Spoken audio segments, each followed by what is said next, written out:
Hi, I'm Dr. Becky, and this is Good Inside.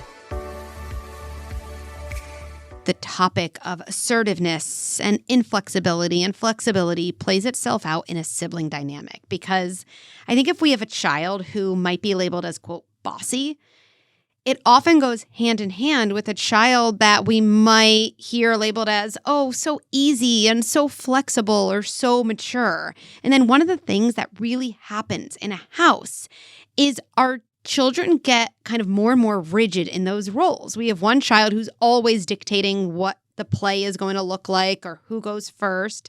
And the other child is always essentially saying, okay, no big deal. And the way we frame that dynamic is really important in terms of helping both kids get out of these rigid roles. So here's a way of framing it that I think might be kind of different from what we're used to, because we're used to saying, oh, how do I help my really inflexible child be more flexible? How can I help my bossy child finally go second or finally say, sure, I'll do your idea? Well, I think it's really empowering and different to frame it almost in the opposite way. And it would sound like this. My child, in this case, Talia, my son, is kind of hogging like all the flexibility, right? He is so flexible that he gets in his sister's way of learning how to be flexible and generous. I really need to help him. In a way, we need to say, I need to help my more flexible child learn how to be more inflexible so that my other child learns how to tolerate frustration and disappointment, which would lead to their being more flexible. Here's the big idea. And yes, if you're thinking, wow, this applies to my partnership and so many other relationships, you're right.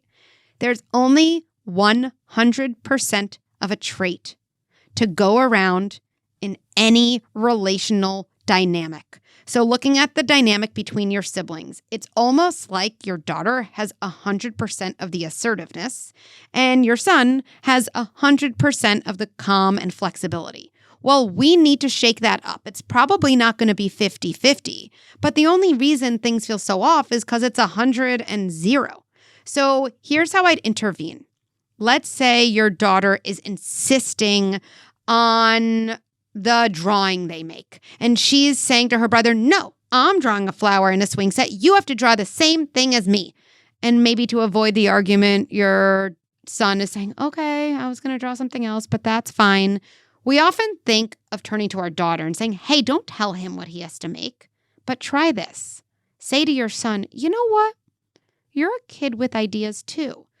And you probably know what you want to draw. I'm going to help you have your own space so you can do what you want. Why is it so hard to find reliable answers to parenting questions? How is it in 2022 parents still search on Google for answers from strangers? Well, now there's a better way. Introducing the Good Inside membership, an expert-guided, community-powered platform redefining modern parenting. In our library, you'll find hundreds of bite-sized videos, articles, scripts, and workshops tackling the trickiest parenting topics. And it doesn't stop here. We've created a private community guided by me, Dr. Becky, and coaches trained in the Good Inside parenting method. Here you can ask questions, connect with other parents, or attend a live event on a topic that matters to you. This is the parenting handbook that doesn't exist. This is parenting advice at your fingertips, where you need it, when you need it the most. This is Good Inside membership.